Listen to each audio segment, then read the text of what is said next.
de tu poder y anunciaré con mi vida que tú eres el Rey. Y como Hermanos, buenas noches. Nos encontramos reunidos una vez más para continuar con el estudio del libro de Génesis. Pero antes de empezar, quiero invitarlos a que tengamos una oración para que el Señor nos ilumine en este camino y en esta travesía que vamos a hacer el día de hoy a través de su palabra. Inclinemos nuestro rostro. Señor, te damos gracias por esta noche. Te damos gracias, Señor, porque tú siempre eres quien nos guía y nos lleva a través de tu camino, Señor. Por eso hoy te pedimos que ilumines nuestra mente y que hables a nuestro corazón para que nosotros podamos recibir el verdadero mensaje que tú tienes para nosotros. Te lo pedimos, Señor, en el precioso y maravilloso nombre de nuestro Señor Jesucristo. Amén y amén.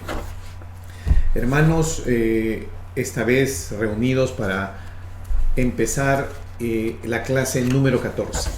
La clase número 14 es una clase que ya empieza en la etapa final de lo que es el libro de Génesis y corresponde específicamente a la historia de José.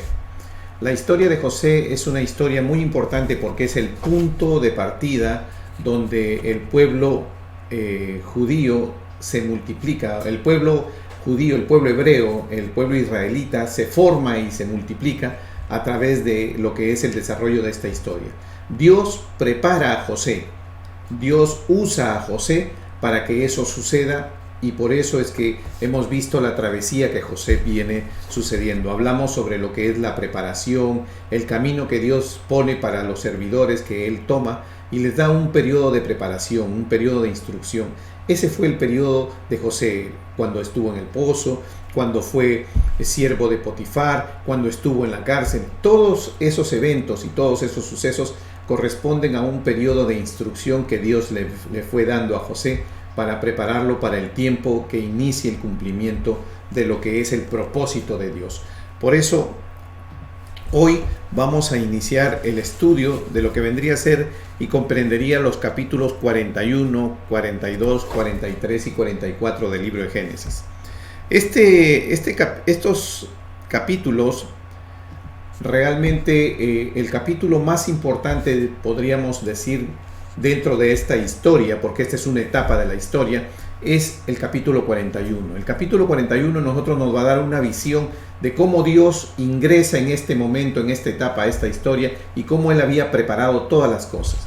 Para esto, yo primero siempre es necesario conocer la geografía bíblica en la que nos vamos a desarrollar. Vamos a ir y vamos a conocer primero, antes de empezar el detalle, la geografía bíblica. Entonces, aquí podemos ver nosotros que el Egipto del que estamos hablando, del tiempo de José, la figura del lado izquierdo, corresponde a todo lo que acá vemos. El punto rojo que ustedes ven en la figura de la izquierda, que aquí lo tenemos en la figura de la derecha más grande, vemos que es Gosén, es la ciudad donde el pueblo de Israel se forma como tal. Y aquí a la derecha he puesto un mapa más amplio para que nos demos cuenta entre lo que es la estrella azul que vemos arriba al lado derecho, que es Jerusalén, y a la distancia que se movieron hasta Gosén, donde los ubicó José a su padre y sus hermanos y sus familias que los acompañaron. ¿Para qué? Para que después de los 430 años que vivieron ahí y fueron liberados por Moisés, ya salieron como el pueblo hebreo, ¿no? El pueblo hebreo ya salió después de 430 años que eso sucedió. O sea, en ese territorio, en ese terreno, ellos van a vivir 430 años. Ahora, nosotros ya vimos cómo el Señor le ofrece, le entrega la tierra en promesa a Abraham, a Isaac y a Jacob. Y esa es la tierra de Canaán, lo que hoy conocemos como Israel. Por eso que ahora que ya hemos visto el desplazamiento, que ellos vivieron como forasteros en la ciudad, en lo que es Israel, lo que es la tierra prometida, Canaán, ahora ellos salen de su calidad de forasteros para que posteriormente ya puedan regresar como pueblo de Israel a habitar la tierra prometida. Para iniciar este estudio, quiero que veamos este desarrollo. Este esquema de desarrollo que he preparado corresponde solo al capítulo 41. Observen ustedes todo lo que contiene el capítulo 41. Contiene un primer sueño del faraón, contiene un segundo sueño del faraón. Después tenemos una parte en la que el faraón cuenta su sueño. Tenemos la interpretación del sueño, el sueño desde la perspectiva de Dios, las acciones recomendadas por José, José gobernador en Egipto, la vestimenta de José y la autoridad delegada, el nuevo nombre de José y el matrimonio de José, el inicio y cumplimiento del plan de Dios en José. Porque recuerden que hemos hablado y hemos enseñado la parte preparatoria, lo que es la instrucción que Dios vino haciendo a través de José. Y aquí ya vamos a ver cómo se da inicio a lo que es el cumplimiento de lo que es el propósito de la vida de José, para la cual el Señor lo escogió y lo preparó. Tenemos los hijos nacidos de José y la egipcia Asenat. Y tenemos por último el cumplimiento de la revelación de Dios a través de los sueños. Observen ustedes 12 puntos muy importantes en este capítulo 41. Ahora vamos a ingresar y vamos a empezar a explicar todo lo que esto que hemos expuesto acá de manera detallada. Génesis 41, acompáñenme en lo que es el capítulo 41, vamos a empezar con los primeros versículos. Génesis capítulo 41.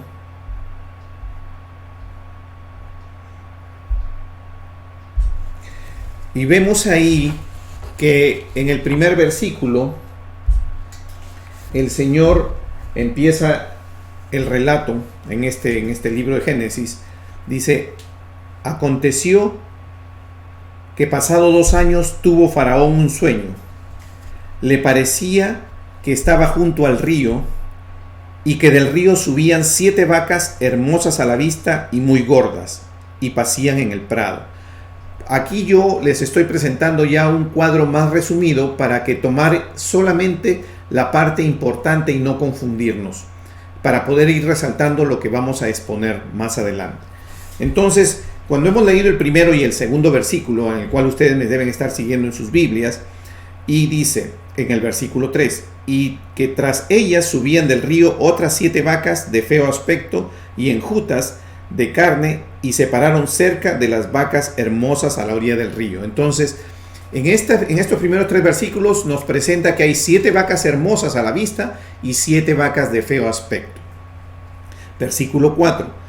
Y que las vacas de feo aspecto y enjutas de carne devoraban a las 7 vacas hermosas y muy gordas, y despertó Faraón.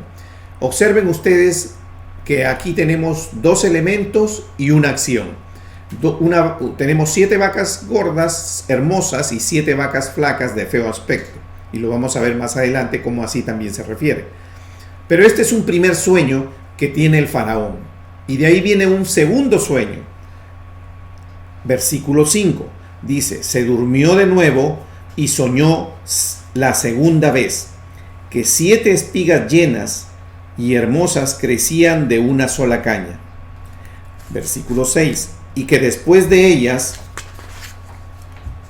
salían otras 7 espigas menudas y abatidas del viento solano. Observen, ahora tenemos 7 espigas llenas y hermosas y 7 espigas menudas. Y al igual que en el primer sueño, en el versículo 7 nos dice: las 7 espigas menudas devoraban a las 7 espigas gruesas y llenas, y despertó Faraón, y aquí era sueño. Entonces, cuando nosotros nos detenemos ahí en esta primera parte de los 2 sueños, y nos vamos a dar cuenta que en estos sueños hemos visto la presencia de 2 figuras diferentes, pero que al final corresponden a lo mismo. Si ustedes se dan cuenta, estamos hablando de 7 vacas gordas y estamos hablando de 7 vacas feas o 7 vacas flacas. Estamos hablando de 7 espigas, ¿no?, gruesas, hermosas, apetecibles, y 7 espigas delgadas, ¿no?, que no han tenido un crecimiento, un desarrollo adecuado. Cuando vemos que en ambos casos las 2 espigas, la espiga y lo que es las vacas, de que son de un aspecto realmente malo, feo, se comen o devoran lo que es las espigas o las vacas gordas o las espigas buenas. Lo que nos está mostrando el Señor aquí es que sobre el sueño que ya nos está hablando sobre lo que es los alimentos. Sabemos que la carne es el alimento que ellos pastorean, que ellos tienen en el campo. Y que uno de los cultivos mayores que ellos hacen es el trigo. El maíz, el trigo, es uno de los cultivos más grandes que ellos tienen. Entonces, sabiendo que ellos tienen estos cultivos de trigo y otros más granos que ellos usan en el campo, que no es lo único, entonces la representación de espigas vendría a corresponder a los alimentos específicamente. Y es así como vamos a ver más adelante la interpretación del sueño. Pero aquí no solamente vemos que hay una identificación de alimentos, sino que si nos trasladamos a Génesis 37, al versículo 5 en adelante, donde tenemos el sueño de José cuando tenía 17 años y él vivía con sus hermanos, nos vamos a dar cuenta que él sueña, dice que él tenía un manojo y en el que había recogido en el campo, y sus hermanos tenían los otros manojos y se inclinaban ante él. Cuando hablamos de los manojos en el campo, estamos hablando que las espigas se recogen en grupos y se atan, y eso se le llama un manojo. Entonces, el sueño de José es exactamente correlativo con el sueño del faraón. ¿Por qué? Porque le está diciendo, sobre alimento se inclinarán lo que es los manojos de tus hermanos. Y más adelante en la historia nos vamos a dar cuenta cómo es que los hermanos vienen y se inclinan ante José. ¿Para qué? Para requerir y comprar alimento. Lo vamos a ver más adelante, pero lo estamos haciendo ver en este momento para que notemos cómo la relación del sueño de José no era porque simplemente se escogió soñar manojos, sino porque era con relación a lo que después iba a venir. Sabemos que el hambre, lo que es el hambre, es lo que movió desde aquellos tiempos, movió a Isaac, movió a Abraham, movió a Isaac y lo mueve ahora a Jacob. Continuamos con la lectura de esto para ir dándonos cuenta. Y así es como hemos visto cómo que realmente los sueños del faraón y el sueño de José tienen una relación totalmente estrecha. Después de esto viene nuevamente, dice en el versículo 8, sucedió que por la mañana estaba agitado su espíritu y envió e hizo llamar a todos los magos de Egipto y a todos sus sabios, y les contó Faraón sus sueños, mas no había quien pudiese interpretar. Entonces, versículo 9, entonces el jefe de los coperos habló a Faraón diciendo, me acuerdo hoy de mis faltas. Cuando Faraón se enojó contra sus siervos, nos echó a la prisión de la casa del capitán de la guardia, a mí, al jefe de los panaderos. Y él y yo tuvimos un sueño en la misma noche, y cada sueño tenía su propio significado. Estaba allí con nosotros un joven hebreo, siervo del capitán de la guardia. Lo habíamos dicho antes. El capitán de la guardia, el capitán de la cárcel donde estuvo José, es el mismo capitán de la guardia que lo compró y lo llevó a su casa, es Potifar, ¿no? Y que donde tuvo el problema con la esposa que quiso estar con él.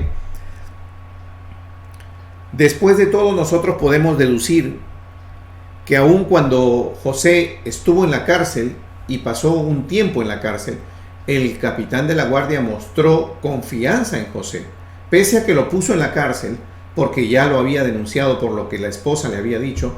Aún así, tal vez él tuvo alguna duda, pero tuvo al mismo tiempo una confianza. Por eso es que lo puso a cargo en la cárcel. Y Dios hizo y movió su corazón para que eso sucediera.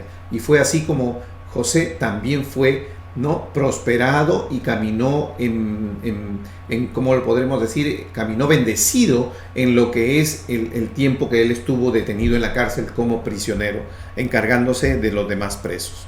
Continuamos. Dice, ¿no? Versículo 13, y aconteció que como él no los interpretó, así fui yo, dice, así fue, yo fui restablecido en mi puesto y el otro fue colgado. Entonces Faraón envió y llamó a José y lo sacaron apresuradamente de la cárcel, y se afeitó y mudó sus vestidos y vino a Faraón. Y dijo Faraón a José: yo he tenido un sueño y no hay quien lo interprete, mas he oído decir de ti que oyes sueños para interpretarlo. Observen aquí cómo José ya se hace conocido como interpretador de sueños. Entonces, en el del versículo 17 al 24, nuevamente tenemos el detalle de lo que es el sueño del faraón que se lo cuenta a José. No lo voy a leer para no demorarnos mucho en lo que es la repetición de este sueño, pero es exactamente como lo hemos leído en los primeros 7 versículos, es que vemos que aquí nuevamente el sueño es contado directamente a José. Entonces, de ahí vendríamos a venir a lo que es el versículo 25, donde empieza la interpretación del sueño de José. Hay que tomar en cuenta cómo José, teniendo la capacidad de poder interpretar los sueños que Dios le entregó, en aquel entonces todavía no había una manifestación directa sobre lo que conocemos hoy como los dones del Espíritu Santo. Sabemos que en 1 Corintios, en el capítulo 12, se describen los dones del Espíritu Santo.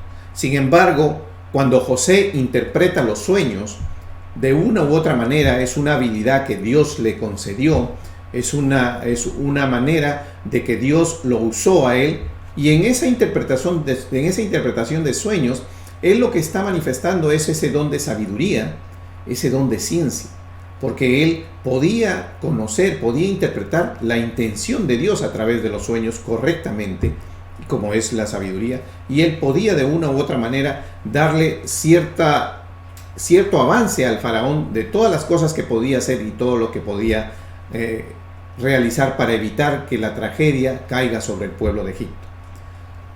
Continuamos para ir explicando. Entonces, vamos a Génesis 41, versículo 25, y dice: entonces respondió José a Faraón: el sueño del faraón es uno mismo. No importa si soñamos dos figuras distintas en una misma noche, si estamos hablando de un mismo tema. Dios ha mostrado a Faraón lo que va a hacer. O sea, el Señor se revela directamente al faraón primero, y a José le da la capacidad de poder interpretar el sueño. Recuerden ustedes que cuando hemos estudiado Daniel, sucede exactamente lo mismo. El faraón se revela primero, Dios se revela primero a lo que es Nabucodonosor, el rey de Babilonia, a través de un sueño, y es Daniel quien viene y lo interpreta también. Y es así como ellos consiguen y logran tener un lugar privilegiado dentro de lo que es la administración de cada reinado. Pero en este caso continuamos con José. Versículo 26. José comienza a explicar la interpretación del sueño y dice: las 7 vacas hermosas 7 años son, y las espigas hermosas son 7 años también. El sueño es uno mismo. Versículo 27. También las 7 vacas flacas y feas que subían tras ellas son 7 años, y las 7 espigas menudas y marchitas del viento solano 7 años serán de hambre. Entonces, lo que le comienza a explicar ahora es que habrá un tiempo de abundancia y un tiempo de hambruna. Esto es lo que respondo a Faraón: lo que Dios va a hacer lo ha mostrado al Faraón. He aquí, vienen 7 años de gran abundancia en toda la tierra de Egipto, y tras ellos seguirán 7 años de hambre, y toda la abundancia será olvidada en la tierra de Egipto, y el hambre consumirá la tierra. Y aquella abundancia no se echará de ver a causa del hambre siguiente, la cual será gravísima. Observen ustedes cómo él comienza a decirle a lo que corresponde al faraón todo lo que le va a suceder.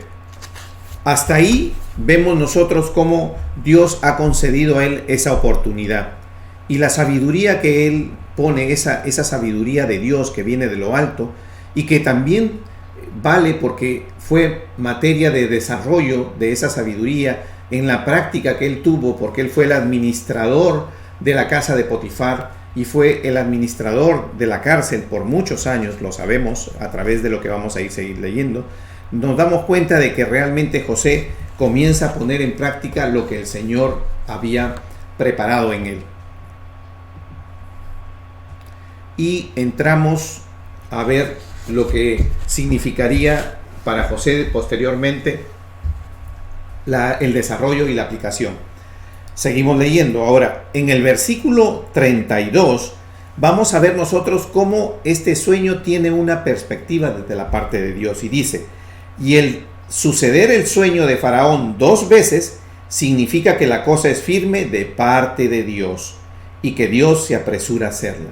Para nosotros que leemos e interpretamos la Biblia o tratamos de comprender, el Señor nos está hablando y nos está manifestando una manera en la que Él suele actuar cuando Él se manifiesta. Y aquí lo vemos. Nos dice claramente José que cuando el Señor habla 2 veces seguidas, como le sucedió al faraón, soñó, despertó, volvió a dormir y volvió a soñar sobre el mismo tema, con diferentes figuras, porque simplemente lo que le estaba diciendo: escaseará el alimento en carnes y escaseará el alimento en lo que es el campo. Por eso que le da esas 2 figuras de lo que son vacas y espigas. Pero también dice que esto es una manifestación de nuestro Dios Todopoderoso, el Dios de Israel. ¿Por qué? Porque dice: quien lo sueña o a quien se lo manifiesta el Señor 2 veces en el mismo día, en el mismo tiempo, entonces quiere decir que pronto sucederá, que Dios se apresura y que eso es firme, que es una decisión que el Señor está conduciendo porque es necesaria que así suceda. Por eso vemos aquí que este capítulo es tan importante, porque también nos da una perspectiva de lo que Dios desarrolla, cómo trabaja Él, cómo es que nos ayuda a nosotros a comprender su palabra. Versículo 32 del capítulo 41. Seguimos ahora. Y de ahí pasamos a todo lo que es las acciones recomendadas por José, que están del capítulo 41 del 33 al 36. Por tanto, provéase ahora Faraón de un varón prudente y sabio y póngalo sobre la tierra de Egipto. La humildad de José va por delante. No es él quien dice: como yo conozco todo lo que va a suceder, se recomienda él mismo. No, muy por el contrario, le pide que nombre, ¿no? Porque él no está suponiendo que a él lo va a nombrar. Simplemente lo que él hace es manifestar lo que Dios le ha dado.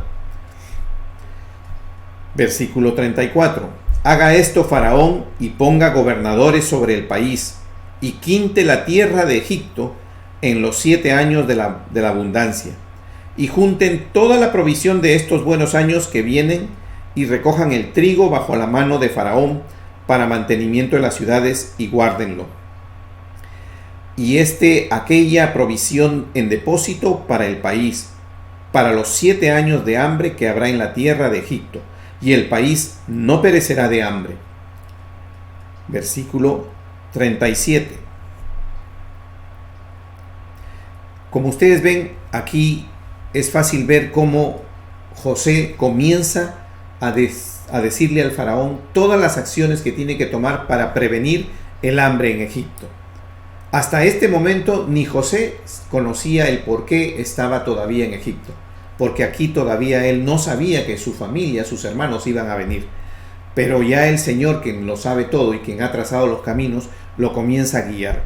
Entonces vemos que más adelante, en lo que es el versículo 37, ya donde José va a ser nombrado gobernador, y dice así la palabra: el asunto le pareció bien a Faraón y a sus siervos.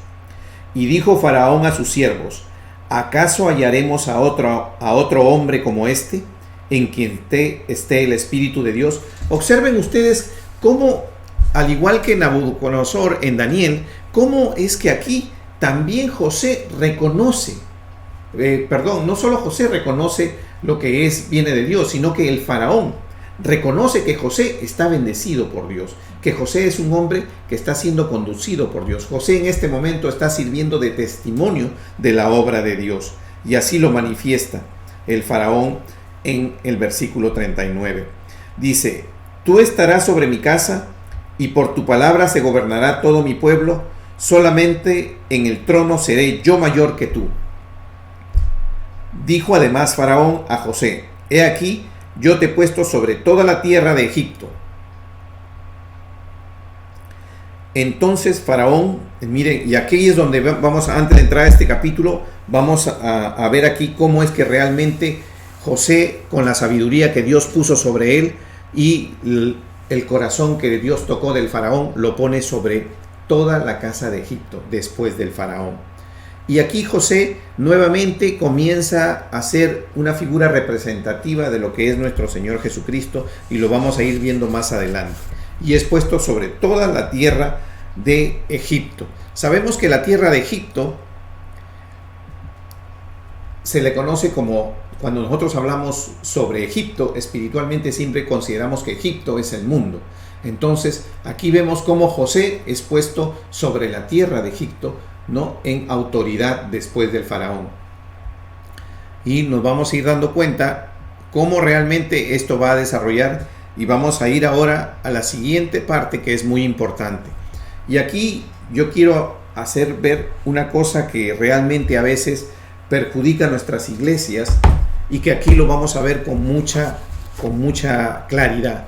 Dice en el versículo 42: entonces Faraón quitó su anillo de su mano y lo puso en la mano de José. El anillo en ese entonces significaba el signo de autoridad, porque con el anillo podían poner el sello sobre los documentos, y eso significaba autoridad. Autoridad que venía de lo más alto en ese entonces, de lo que vendría a ser la realeza de cada país. Y lo hizo vestir de ropas de lino finísimo y puso un collar de oro en su cuello. ¿Qué es lo que nos está diciendo aquí? Versículo 43: y lo hizo subir en un segundo carro, y pregonaron delante de él: doblad la rodilla, y lo puso sobre toda la tierra de Egipto. Observen ustedes, cuando nosotros sabemos que dice que toda rodilla se doblará ante nuestro Señor Jesucristo, y es aquí José quien es como una figura comparativa, no es una figura representativa que digamos que él es como el Cristo, no lo es. Estamos usando una figura comparativa. Por eso es que vemos que en la historia, a través de lo que hemos hablado de la clase anterior y ahora en esta clase, vemos cómo también toda rodilla se doblará ante José en el pueblo de Egipto. ¿Qué significa Egipto? El mundo. Toda rodilla se doblará ante él. Continuamos para seguir viendo las similitudes con las que José realmente comienza a actuar. Entonces hemos visto que aquí el Señor lo pone en un segundo carro, le da la ropa, lo viste, y en el versículo 44 dice: y dijo Faraón a José: yo soy Faraón, y sin ti ninguno alzará su mano ni su pie en toda tierra de Egipto. Observen ustedes cómo José, pese a que tiene a Dios en su corazón, él en ningún momento le dice al Faraón: no puedo yo vestir con la ropa egipcia, no puedo yo usar el anillo egipcio, no puedo yo usar el collar egipcio. ¿Por qué? Porque eran los emblemas y los signos de autoridad de ese pueblo, y es ahí donde lo está colocando el Señor. Con esto podemos hacer ver un poco, a veces en las iglesias tenemos un problema con respecto a la religiosidad en las iglesias, y esto nos lleva a veces a ser extremadamente, podríamos decir, un poco dañinos a lo que es el desarrollo y lo que es la predicación del evangelio, la evangelización de lo que es el pueblo, porque a veces cerramos nuestras iglesias pensando de que no debemos dejar entrar nada que venga del mundo, porque si lo dejamos entrar, la iglesia se va a contaminar. Y no es incorrecto el pensamiento en forma general.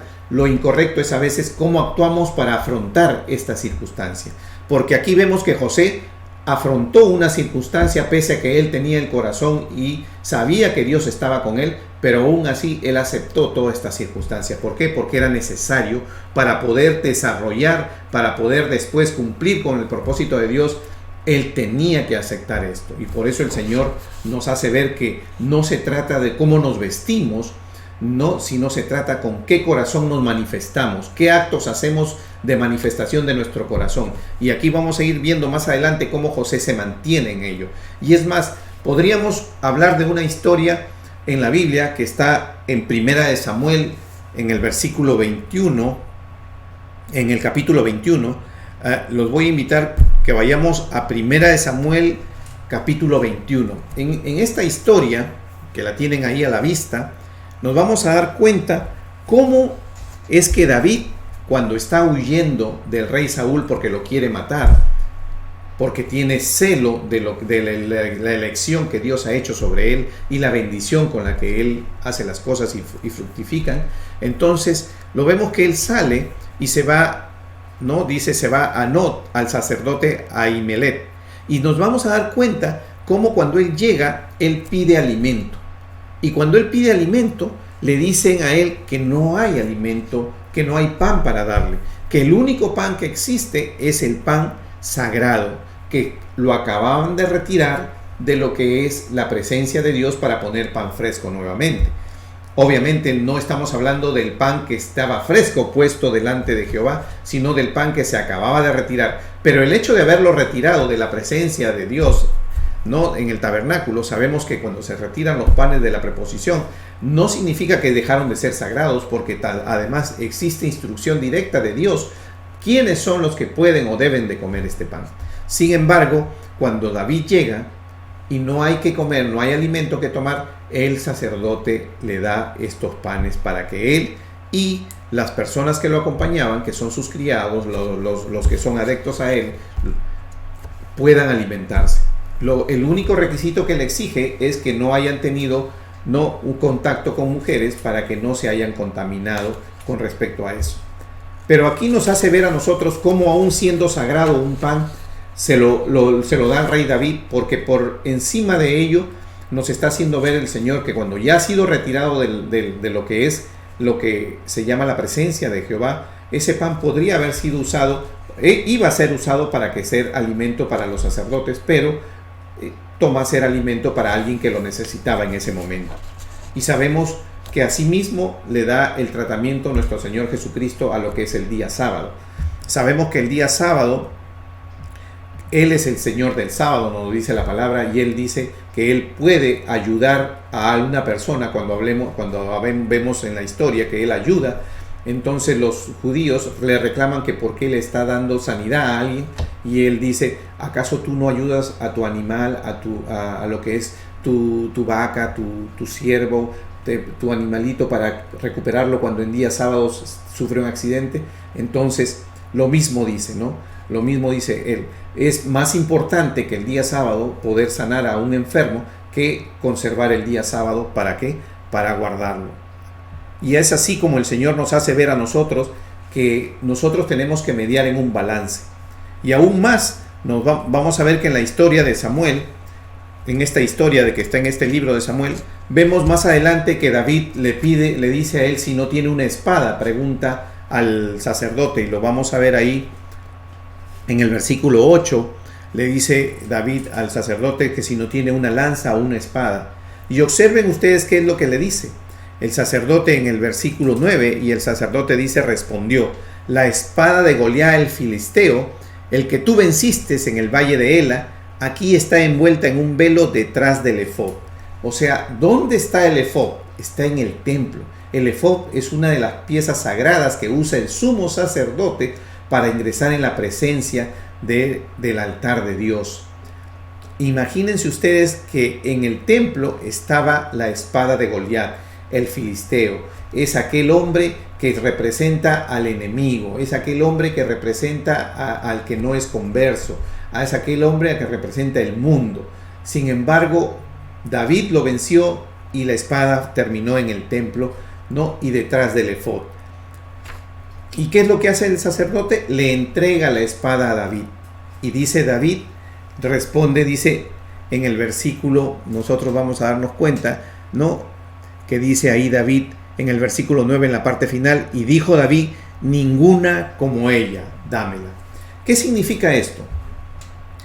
¿Qué es lo que quiero hacer ver?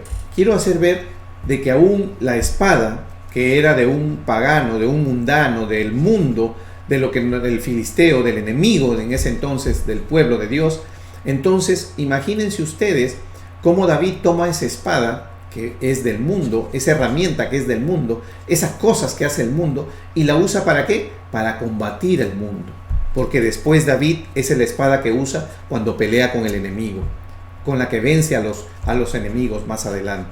Esa es la espada con la que él se queda y la utiliza para las cosas de Dios. Y eso es lo que debemos hacer nosotros. A veces viene el tiempo en el que el enemigo celebra su fiesta, y la conocemos que es la fiesta de Halloween. Sin embargo, nosotros a veces optamos por cerrar las iglesias.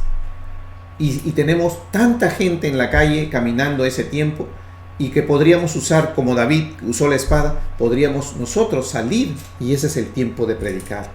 Podríamos usar ese tiempo que el mundo está usando, pero para hacerlo, para predicar la palabra y poder alcanzar y poder nosotros poder lograr convertir esa palabra, convertir a esa gente, quitarle la venda y que comience a creer en Dios. Es así lo que nos está diciendo, pero a veces la religiosidad nos hace a nosotros cerrarnos y decirnos que somos apartados del mundo. Cierto, estamos apartados del mundo porque no debemos combinarnos, no debemos en realidad tomarlo de ellos y ponerlo en nosotros, sino si tomamos algo de ello, como David que tomó la espada, o como José que tomó el anillo y lo que es el collar y la vestimenta, lo hizo ¿para qué? Para revertirlo después en favor de la obra de Dios. Entonces, cuando salimos en ese tiempo y predicamos la palabra, o hacemos un evento para predicar la palabra en el mismo tiempo de ellos, estamos haciendo lo que ellos prácticamente hicieron con las cosas del mundo. Las utilizaron en favor o en beneficio de las cosas de Dios. Y es así como este tiempo de religiosidad que a veces se vive en muchos lugares y en muchas iglesias nos hace a nosotros más bien aislarnos. No cumplimos con esa gran comisión que nos dicen ir y predicar el evangelio en todo el mundo. No lo hacemos. ¿Por qué? Porque creemos que nos protegemos, que protegemos a nuestra gente y no le enseñamos a nuestra gente, a la gente que ha venido, que Dios ha puesto en la casa de Él, para instruirlo, no les enseñamos que debemos revertir ese efecto del enemigo y convertirlo en lo que es una conversión para las cosas de Dios. Y es así como nosotros vemos como aquí en José la religiosidad realmente es superada por José, y José va a usar todo el puesto, toda la condición en la que él fue puesto, la va a usar en favor de lo que son las cosas de Dios. Seguimos. Entonces hemos dado por terminado lo que hemos leído acerca de la vestimenta, y versículo 45. Versículo dice: y llamó Faraón el nombre de José Sabna Panea, y le dio por mujer a Senat, hija de Potifera, sacerdote de On, y salió José por toda la tierra de Egipto. Observen, no solamente José aceptó la vestimenta y la ropa, sino se casó con una egipcia, porque así lo dispuso el faraón. Y sabemos que su nombre, haciendo la investigación, su nombre le pusieron dos tipos de definiciones. En lo que es el idioma hebreo, o lo que es el pueblo hebreo, lo consideró revelador de misterios. Y para los egipcios lo denominaron preservador del mundo, mantenedor de vida. Eso es lo que quería decir con su nombre para los egipcios. ¿Por qué? Porque de una u otra manera José, al darle la interpretación del sueño, vemos nosotros cómo realmente en ese momento José estaba dándole a él la oportunidad de poder salvar a su pueblo y él mismo también. Seguimos. Versículo 46. Y era José de la edad de 30 años cuando fue presentado delante de Faraón, rey de Egipto. Y salió José delante de Faraón y recorrió toda la tierra de Egipto. Observen ustedes cómo la edad de 30 años. ¿Eso qué significa? Ya lo hicimos en la clase anterior. Jesús, nuestro Señor Jesucristo, cuando Dios hecho hombre, Él empezó su ministerio a los 30 años también, ¿no? Y seguimos leyendo, versículo 47. En aquellos 7 años de abundancia, la tierra produjo a montones. Y él reunió todo el alimento de los 7 años de abundancia que hubo en la tierra de Egipto, y guardó alimento en las ciudades, poniendo en cada ciudad el alimento del campo de sus alrededores. Recogió José trigo como arena del mar, mucho en extremo hasta no poderse contar, porque no tenía número. Miren ustedes cómo el Señor bendice lo que es puesto en manos de José y le da a Egipto toda la cantidad de trigo necesaria y de alimento para poder sostenerse en los siguientes 7 años que venían de lo que vendría a ser la sequía y el hambre para lo que es el tiempo de hambruna de Egipto. Dice versículo 50: y nacieron a José 2 hijos antes que viniese el primer año del hambre, los cuales le dio a luz a Senat, hija de Potifera, sacerdote de On. Ya sabemos de que José tuvo 2 hijos, y al primogénito, como dice en el versículo 51, dice: y llamó José el nombre del primogénito Manasés, porque dijo: Dios me hizo olvidar todo mi trabajo y toda la casa de mi padre. Y versículo 52 dice: y llamó el nombre del segundo Efraín, porque dijo: Dios me hizo fructificar en la tierra de mi aflicción. Observen cómo aún el nombre de Efraín, que está dándonos prácticamente el significado de esto, fructificar en la tierra de mi aflicción, es la razón por la cual fue llevado José a Egipto. Y así lo entendió José más adelante, porque tenía la sabiduría de Dios y la habilidad de poder hacer esto. Entonces, hasta ahí nos vamos dando cuenta de todo lo que viene sucediendo.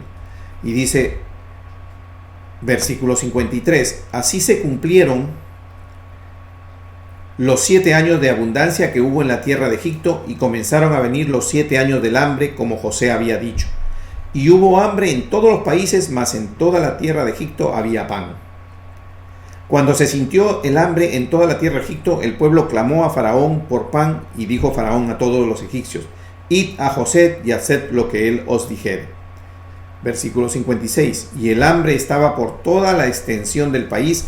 Entonces abrió José todo granero donde había, y vendía a los egipcios, porque había crecido el hambre en la tierra de Egipto.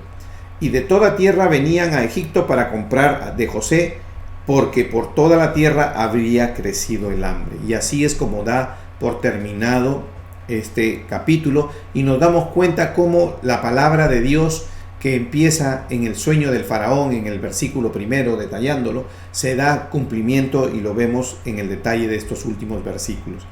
Todo lo que Dios reveló a través del sueño al faraón y fue interpretado por José, se cumplió, tal cual fue expuesto y dicho.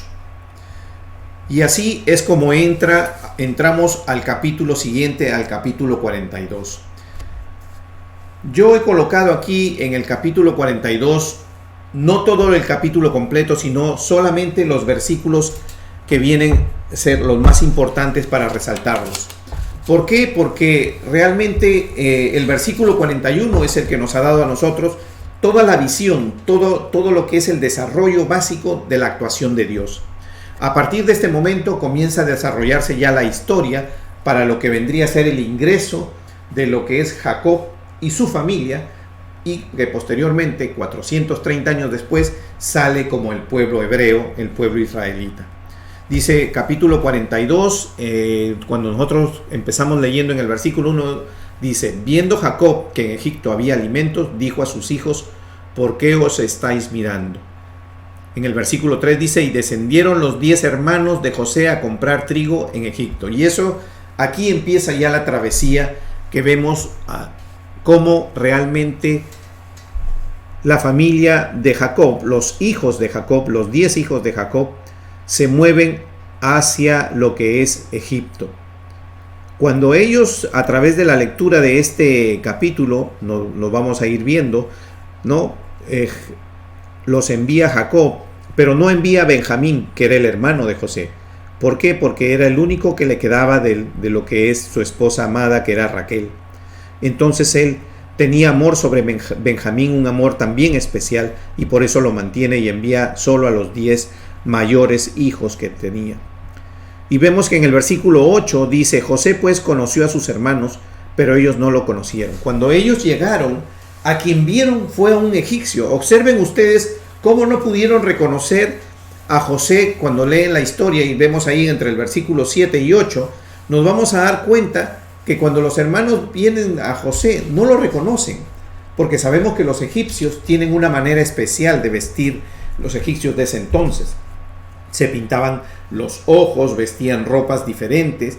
Entonces ellos no pensaron encontrar tampoco a José ahí por la manera en que lo habían tratado, y menos en el puesto y en el lugar donde él estaba. Por eso es que vienen a José y se presentan. ¿Y qué es lo que nos dice acá? Dice, y cuando José los entrevista, dice que ellos venían de la tierra de Canaán y por eso vienen a comprar el alimento. Y José, en el versículo 15 dice, en esto seréis probados. Los prueba, dice. ¿Por qué? Porque trata, él de una u otra manera quiere conseguir que su hermano también venga. Dice, vive Faraón que no saldréis de aquí, sino cuando vuestro hermano menor viniere aquí, enviad a uno de vosotros y traiga a vuestro hermano, y vosotros quedad presos. Y vuestras palabras serán probadas si hay verdad en vosotros, y si no vive Faraón, que sois espías. Pero ellos no sabían que los entendía José, porque había intérprete entre ellos. Recuerden que José era hebreo. En el versículo 23 dice bien claro, pero ellos no sabían que los entendía José. ¿Por qué? Porque realmente nosotros sabemos que José era hebreo y hablaba el idioma de ellos. Ajeno que había intérprete, porque había intérprete entre ellos, de todas maneras José los entendía. Sabemos que esa era la manera en que José habló inicialmente con ellos. Y vemos en el versículo 24, dice, y se apartó José de ellos y lloró. Sabemos que tocó su corazón, sabemos que José, esta es la trayectoria donde José se convierte no solamente en un revelador de sueños, sino también se convierte en un perdonador. Es un hombre de perdón, donde muestra su corazón pese a aquellos que lo maltrataron, lo vendieron, lo pusieron en un pozo, lo pusieron en la cárcel, después fue siervo de una casa, fue acosado sexualmente. Sin embargo, al final vamos a ver cómo José comprende que todo esto es parte del camino de Dios. Y es así como realmente nos sucede a todos nosotros. De una u otra manera, todos los que hemos sido llamados para las cosas de Dios, vamos a saber y vamos a conocer que después de que hemos pasado una travesía, nos damos cuenta, si no es ya en el mismo momento en la que la vivimos, porque sabemos y conocemos la palabra de Dios, que el Señor nos está tratando, nos está moldeando, que somos ese barro en las manos del alfarero, y Él va a diseñarnos conforme a la necesidad y conforme a lo que es el plan de Dios para nuestra vida. Y es así como José al final también reconoce esto. Nos vamos a seguir leyendo para darnos cuenta. Dice versículo 25, después mandó José a que llenaran sus sacos de trigo y le devolviesen el dinero a cada uno de ellos, y poniéndolos en su saco les permitió que retornaran. Y retornaron ellos, pero quedó uno de ellos nada más. Dice, sabemos que después de que él primero les pide que se queden todos y regrese uno, después queda uno y regresan todos. Regresan 9 con los costales y con la plata que José les había puesto de vuelta. Y regresan a donde su padre, donde la tierra de Canaán. Y dice en el versículo 29, y venidos a Jacob, su padre, en la tierra de Canaán, le contaron todo lo que había acontecido. Entonces, ellos llegan con una historia todavía diferente. Ellos no llegan con la historia de encontraron a José. Ellos llegan con la historia de haber encontrado a un señor egipcio que está en cargo, que les está pidiendo que demuestren que toda la historia que ellos contaron era cierta. Sabemos que detrás de esa manera en que ellos fueron tratados, lo que José estaba tratando era de conseguir que trajeran a su hermano también. Seguimos, pero capítulo 43, sigue la historia. Dice, el hambre era grande en la tierra, y aconteció que cuando acabaron de comer el trigo que trajeron de Egipto, les dijo su padre, volved y comprad para nosotros un poco de alimento. Y respondió Judá diciendo, aquel varón nos protestó con ánimo resuelto, diciendo, no veréis mi rostro si no traereis a vuestro hermano con vosotros. Y nuevamente es requerido Jacob para que envíe a Benjamín con ellos. Entonces en el versículo 11 dice, entonces Israel su padre le respondió, pues es así, hacedlo, tomad lo mejor de la tierra en vuestros sacos y llevad a aquel varón un presente, un poco de bálsamo, un poco de miel, aromas, mirra, nueces, almendras, tomad en vuestras manos doble cantidad de dinero. Recuerdan que ellos habían regresado el dinero, entonces él lo devuelve y llevan nuevamente otra cantidad de dinero para comprar, y llevad en vuestra mano el dinero vuelto en las bocas de vueltos costales. Quizás fue equivocación. Y tomad también a vuestro hermano y levantaos y volved a aquel varón. Entonces en esta oportunidad ya él deja ir a lo que es Benjamín con ellos y retornan nuevamente a Egipto para volver a comprar más provisiones para poder seguir sobreviviendo. Recuerden que estamos viviendo el tiempo del hambre en Egipto, en Canaán y en todas esas zonas. Dice, y ellos prepararon, en el versículo 25 dice, y ellos prepararon el presente, entre tanto venía José a mediodía, porque habían oído que allí habrían de comer. Entonces cuando llegaron, fueron llevados a la casa de José por el criado, y el criado inmediatamente, después de haberlo conducido a la casa de José, los ubica ahí para que puedan comer con José. Y los ubica, dice la palabra, en forma, de manera en que podrían sentarse, de manera que el mayor era primero hasta el último, que era Benjamín. Y José se sentó al lado de Benjamín.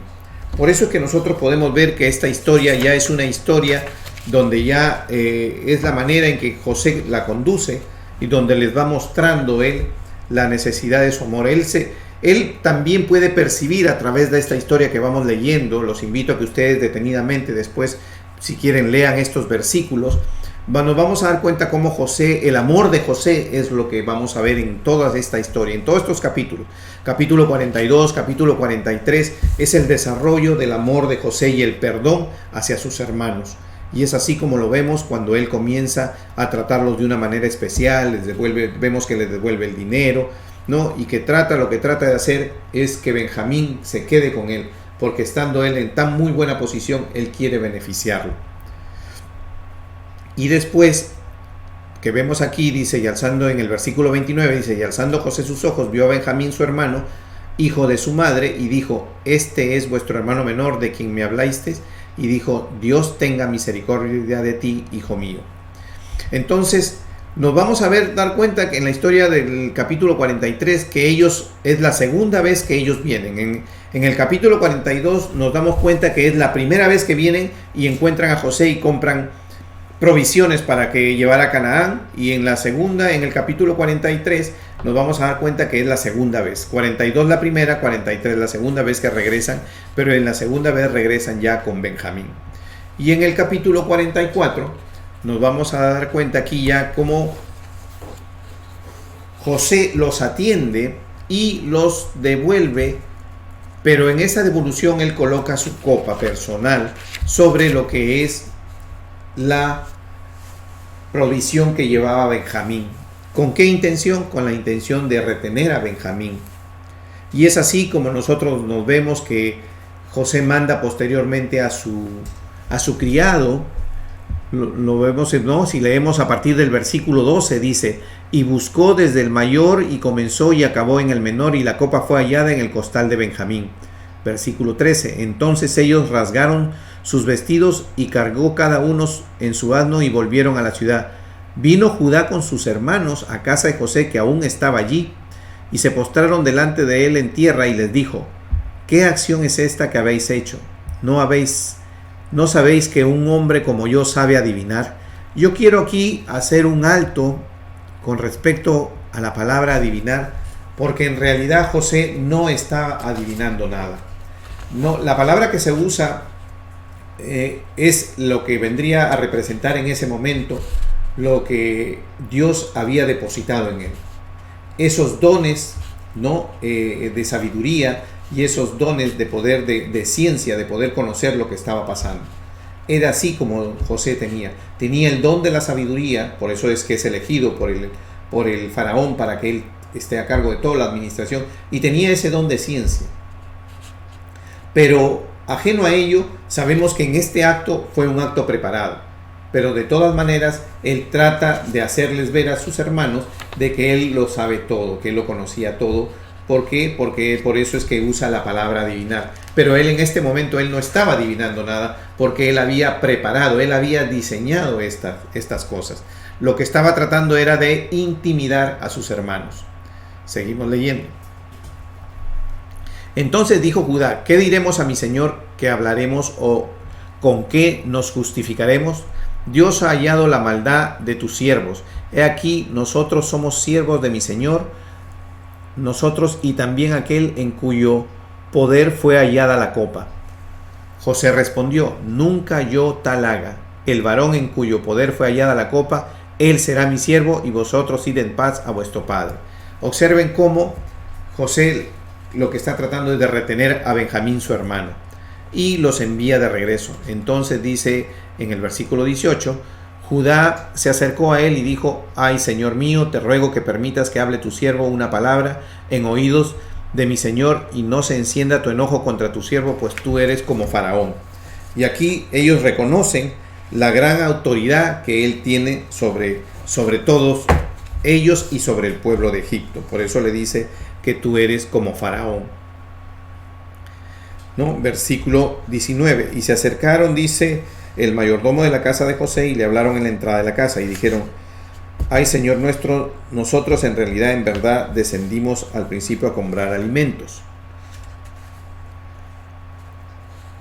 Y nos vamos a dar cuenta nosotros que en el versículo 20 dice: y nosotros respondimos a mi señor: tenemos un padre anciano y un hermano joven, pequeño aún, que le nació en su vejez, y un hermano suyo murió, y él solo quedó de los hijos de su madre, y su padre lo ama. Y tú dijiste a tus siervos: traédmelo, y pondré mis ojos sobre él. Y nosotros dijimos a mi señor: el joven no puede dejar a su padre, porque si lo dejare, su padre morirá. Entonces le plantean a José lo que es la historia básica de cómo vivía su papá. Y versículo 23 dice: y dijiste a tus siervos: si vuestro hermano menor no desciende con vosotros, no veréis más mi rostro.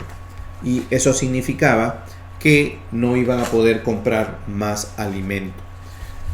Y eso es lo que ahora nos movemos a lo que es el versículo 29, y vamos a leer: y si tomáis también a este delante de mí y le acontece algún desastre, haréis descender mis canas con dolor al Seol.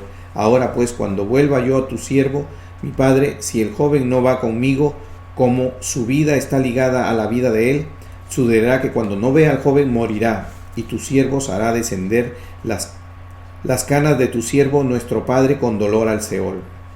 Como tu siervo salió por fiador del joven con mi padre, diciendo: si no te lo vuelvo a traer, entonces yo seré culpable ante mi padre para siempre, te ruego por tanto que quede ahora tu siervo en lugar del joven por siervo de mi señor, y que el joven vaya con sus hermanos.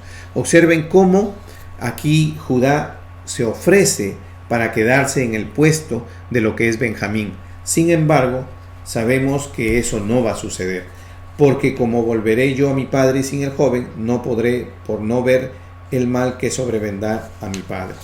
Y es así como termina el versículo 44. Y nosotros vamos a dejar la historia ahí para que realmente podamos empezar en la segunda etapa. La parte que viene vendría a ser ya la segunda etapa, porque vendría a ser lo que es ya el desarrollo y el ingreso de la familia de Israel, la familia de Jacob, que se llama ahora Israel, a lo que es Egipto, y que José les prepara el lugar para que ellos vivan, y es Gosén.